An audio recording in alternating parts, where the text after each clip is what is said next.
자, 이제 우리 창세기 27장을 이야기해 보고자 합니다. 창세기 27장은 여러분들이 너무나도 잘 아는 말씀입니다. 바로 야곱이 그의 아버지를 속여서 축복을 받는 장면입니다. 우리는 창세기 27장이 의외로 성경 연구를 이야기할 것에 대해 별로 할 말이 없는 장이라고 제가 이야기를 해야 될 것 같습니다. 우리가 이 수요 시간은 단순히 말씀을 가지고 우리 삶에 적용하는 그러한 설교의 시간이 아니라 성경 말씀을 깊이 있게 연구해 볼 줄 알고 관찰해 볼 줄 알고 해석할 줄 아는 말씀을 볼 줄 아는 눈을 키우는 시간인데 27장은 사실 우리에게 너무나도 잘 알려진 이야기로서 여기 깊은 해석을 요구할 만한 어떤 것이 별로 있지는 않습니다. 그렇기 때문에 누구라도 그 27장을 쉽게 읽어볼 수 있는 장이기도 합니다. 그럼에도 불구하고 저는 이 27장에 관해서 두 가지를 이야기해 보려고 합니다. 첫 번째는 구조입니다. 야곱이 아버지를 속임으로 축복을 받아내는 장면은 에서가 아내를 맞이하는 이야기로 포장이 되어 있습니다. 26장 34절에서 35절 말씀과 28장 6절에서 9절 말씀이 에서가 아내를 맞이하는 장면으로 이렇게 연결이 되어서 A와 A-를 만들고 있고, 그 가운데 우리가 잘 아는 야곱이 속임수로 아버지에게 축복을 받아내는 장면이 들어가고 있습니다.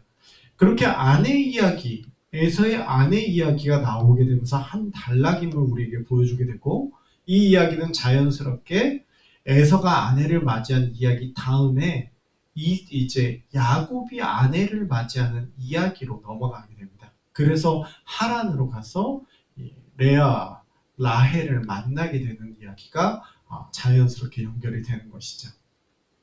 자, 그러한 구조 가운데서 우린 등장인물들의 말에 대해서 오늘 조금 살펴봐야 될 것 같습니다. 이 27장에 나오는 이야기는 이 성경이 등장인물들의 대화를 통해서 우리에게 중요한 메시지를 전달해 주기 때문입니다.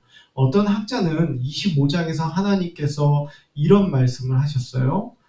큰 자가 어린 자를 섬기리라, 이렇게 말씀하셨기 때문에 리브가가 이걸 이루기 위해서, 하나님의 말씀을 이루기 위해서 노력을 했고, 이삭은 그러한 하나님의 말씀을 무시한 채 세상의 방식을 따라 장자에게 축복하려고 하는 모습이 있었다. 그렇게 말하면서 리브가를 감싸주려고 하는 하나님의 그 뜻을 이루고자 했던 리브가였다, 이렇게 말하는 모습이 있습니다.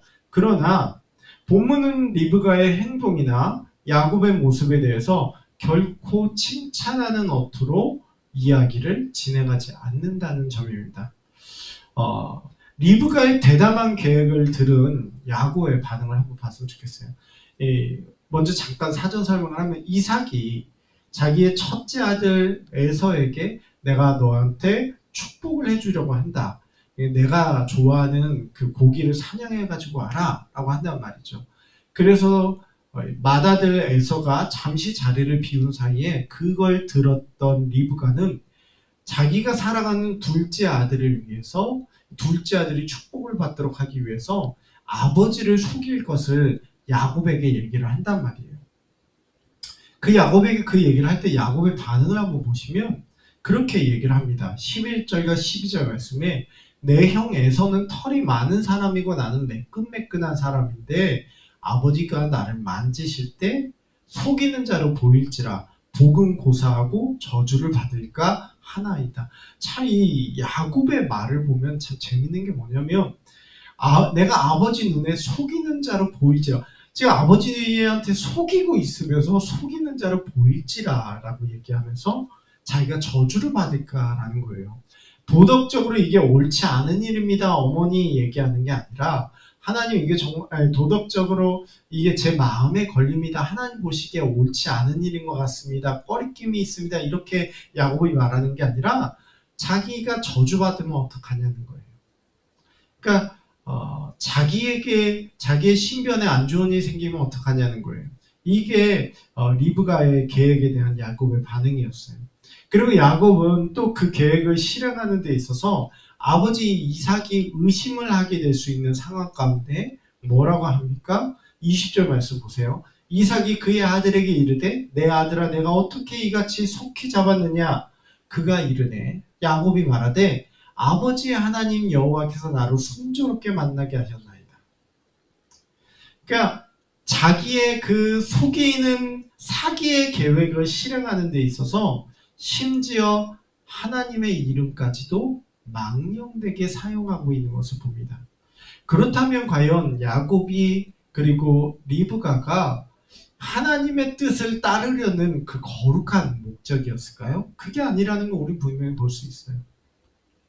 리브가 또한 마찬가지인데 속임수로 야곱을 위하고자 하는 모습을 보인 것이 이 축복을 받아내는 장면에만 나오는 게 아니라 이 46절 말씀을 보면 리브가가 이삭에게 남편에게 뭐라 그러냐? 내가 햇사람의 딸들로 말미암아 내 삶이 싫어졌다. 그래서 야곱이 햇사람의 딸들 중에서 아내 맞이하면 나 그거 못 본다는 그걸 못 본다는 거예요. 그러면서 야곱을 다른 데로 보내자는 거예요.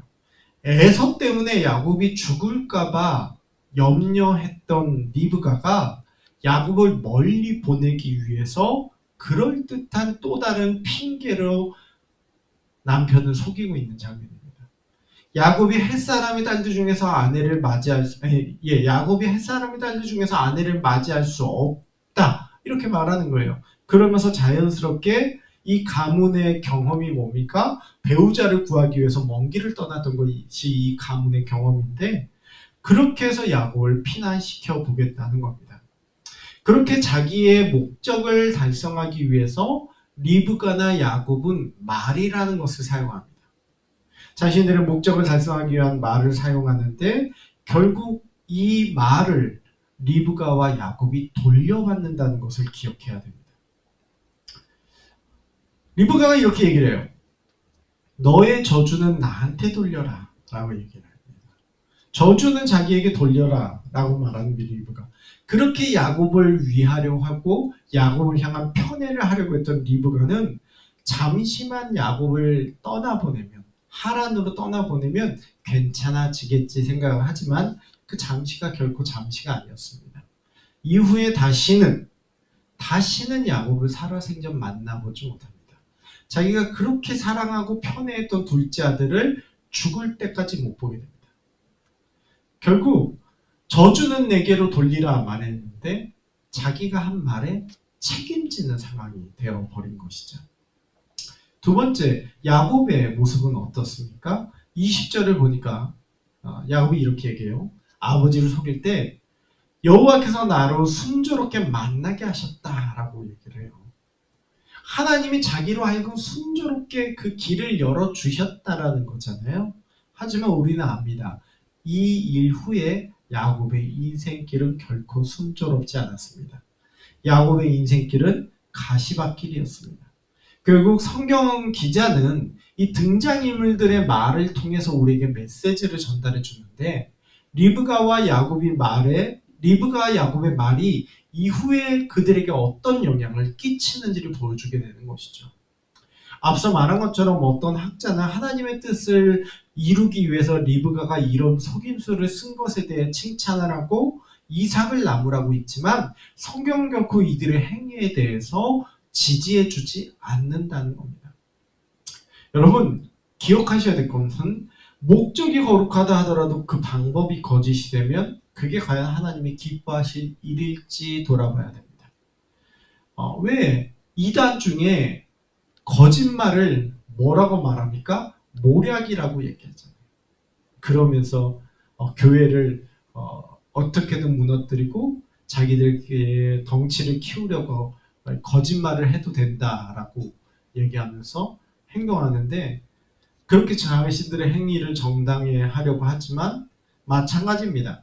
그들의 말을 통해서 아까 리브가나 야곱의 말을 통해서 얼마나 잘못되었는지를 성경이 보여주는 것처럼 그들의 말을 통해서 그들이 얼마나 거짓되었는지를 입증하는 꼴이 되고 있는 것이죠. 오늘날 우리도 마찬가지입니다. 우리가 하나님 앞에서 그 말하는 그 말에 있어서 우리의 그 말들이 사실은 우리의 거짓됨과 우리의 잘못됨을 스스로 입증하는 모습이 될 수 있고, 오히려 그것이 올가미가 돼서 우리를 넘어뜨리는 모습이 될 수도 있다는 것을 기억해야 됩니다. 그런데 이 말이라는 것이 이삭과 에서를 통해서도 드러납니다.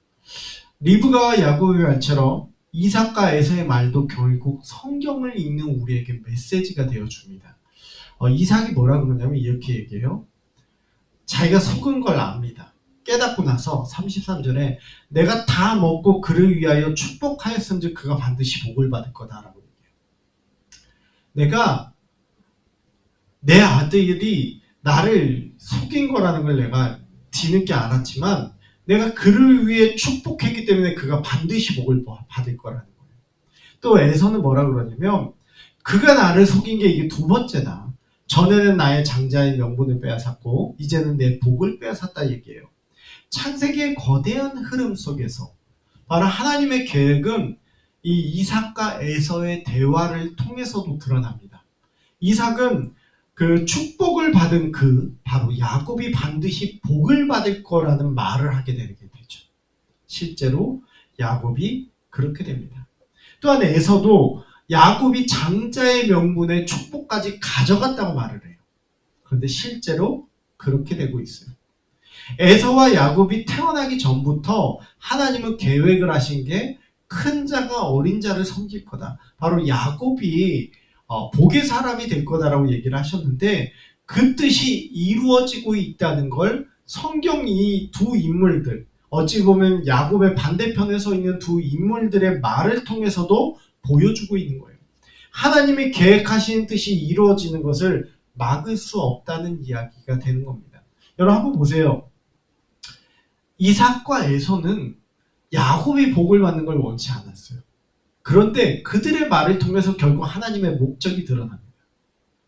하나님이 계획하시는 것을 막을 수 없음을 성경이 우리에게 말해줍니다. 종교 지도자들이, 비슷한 예가 또 있잖아요. 종교 지도자들이 예수님을 죽임으로써 예수님을 주로 고백하는 일이 생기지 않게 하려고 해요. 예수만 죽여버리면 모든 일이 끝날 거다. 예수가 더 이상 주로 고백되는 일이 없을 거다라고 얘기해요. 근데 예수를 죽임으로 말미암아 그 고백이 더 크게 선포가 되고 하나님의 뜻이 이루어집니다. 우리 그렇다면 생각해 봐야 돼요. 하나님의 뜻은 결코 아무런 방해가 있어도 그 뜻은 결코 꺾이지 않는다는 거예요.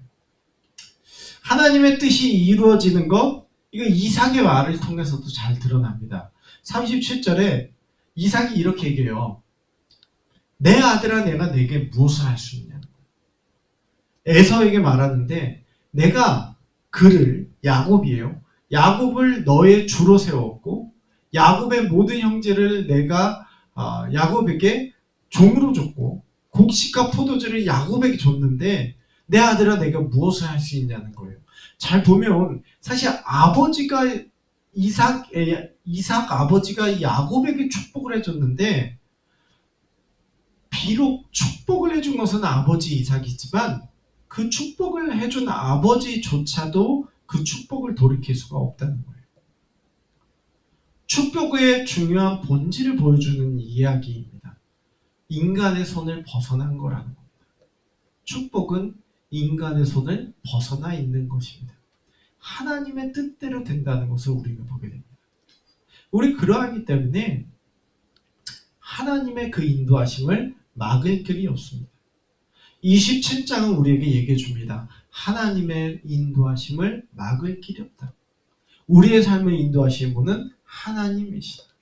그리고 또 하나 27장은 또 다른 이들의 말을 통해서 우리가 전달해 주는 메시지가 되는 것이 주의 자녀가 가져야 될 바른 삶의 모습이 무엇이냐는 것입니다.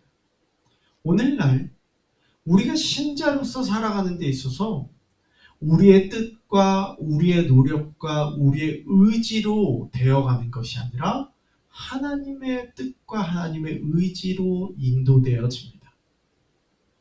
내가 계획하고 내가 신앙을 계획하고 내가 복음을 계획해서 되는 것이 아니라 하나님이 인도하셔야 가능합니다. 그렇게 우리 엎드려야 됩니다.